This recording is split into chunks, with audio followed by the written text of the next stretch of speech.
The first group of Syrian refugees arrived in Kansas City last night under a surge operation program. So the family has been vetted by the State Department as well as fingerprinted and screened by the National Counterterrorism Center, FBI, and Homeland Security. As a side note, this is worth noting, the U.S. issues twice as many green cards to migrants from Muslim countries than from European countries. Arizona Governor Jan Brewer back with us now. So, Governor, for every single refugee or refugee family to be vetted like this, what is the cost to the U.S. taxpayer?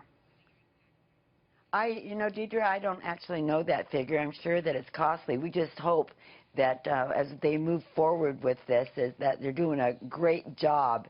And costs probably shouldn't be a deterrent to them, because we want to be safe. If they're going to let these people in here and they don't vet them, we're going to have terrorists, we're going to have really huge problems here in the United States. And this could be the beginning of the road.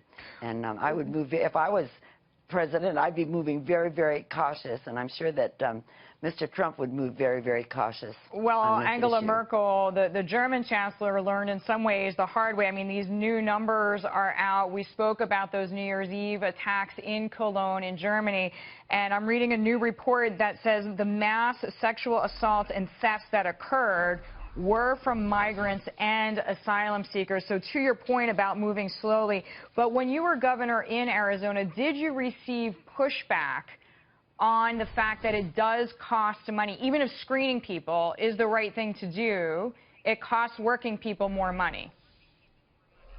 Well, in the States, we don't actually screen them. That's all done by the federal government. They're the immigration czars, if you will. We were told that pretty plainly, that we had nothing to do with screening anybody. We couldn't even adjust our laws to match the federal government because they were in charge of immigration. That is a federal issue. So they claim, and so we did not do screening. It was, if they were arrested, they would do the backgrounds, but it would be ICE and the Border Patrol that would do that. And, and you had to live with the consequences. Jails, we had to live with the consequences. That was the whole problem. The federal government wasn't doing their job, so we tried to step up and do the job that the feds wouldn't do, and look where it got us.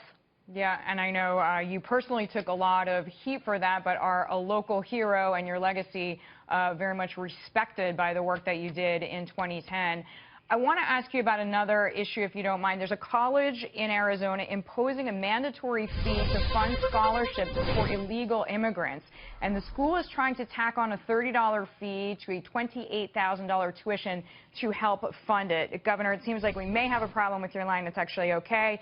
But what do you make of that?